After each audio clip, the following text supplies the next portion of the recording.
Receiving as few corrections as possible is ideal. The longer you hold, the better.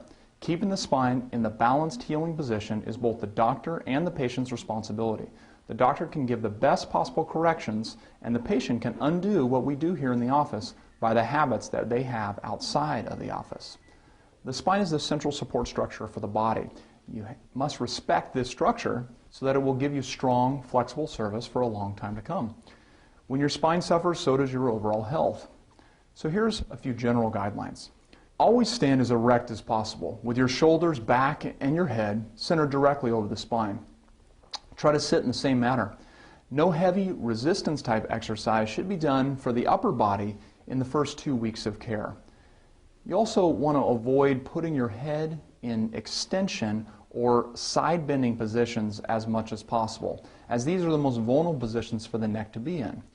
Examples are things like going to the hair salon where you have your head in the shampoo bowl. That is extremely stressful for the neck. Going to the dentist, having a cleaning or dental work done where your head is tilted and twisted off to the side for long periods of time. Anytime a dental appointment is made, make sure you get an evaluation immediately after that to make sure you're still holding your correction. You also want to avoid holding a phone between your shoulder and your ear in that side bent position. Resting on a couch with your head propped up on the armrest. Avoid reading in bed propped up on your elbow. Also, if you do yoga, you want to avoid the extreme neck range of motion that is associated with some of the movements. The stretches themselves are fine, but you just want to keep your neck and head in as neutral position as possible.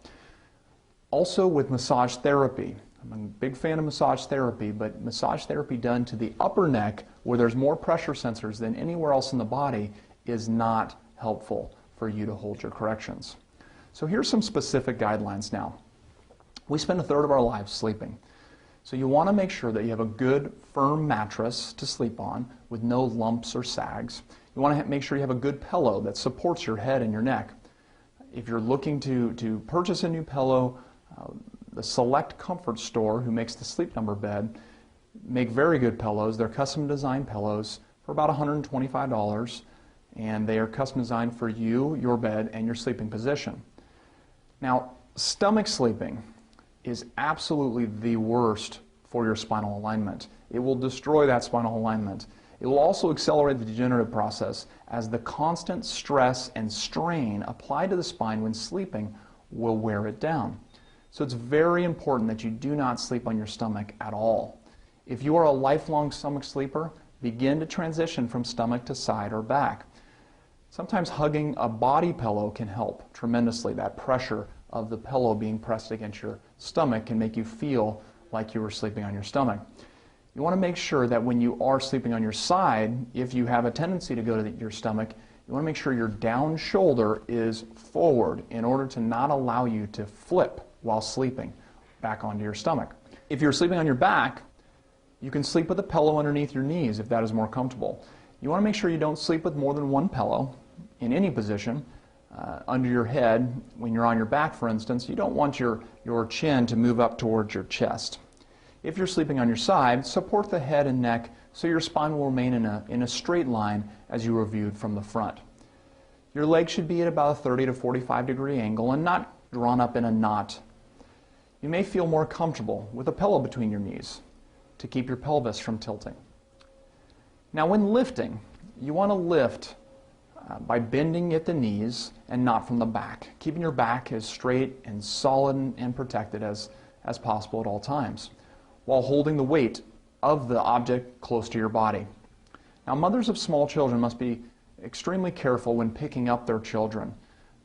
Car seats, strollers, etc. You want to keep the load directly in front of them and bend at the knees. When sitting, you want to avoid sitting with your legs crossed, as this twists the pelvis and makes it more difficult for you to hold the corrections. If using a computer or driving long distances, you want to take frequent breaks. Sit as tall as possible and make sure you don't put anything in your back pockets that may tilt your pelvis like a wallet. Popping and cracking your spine is another big issue that has to be broken if that is a habit of yours. The self-manipulation will lead to instability and hypermobility of the joints. the pressure that you feel that's associated with the misalignment will make you want to pop and crack your spine before you start care. But as you stay in alignment longer and longer periods of time, that sensation, that feeling, that pressure should dissipate.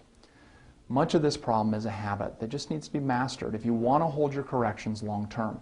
So follow those do's and don'ts and expect to get well as your body is restored and maintained in the aligned and balanced position that your body was created to be in.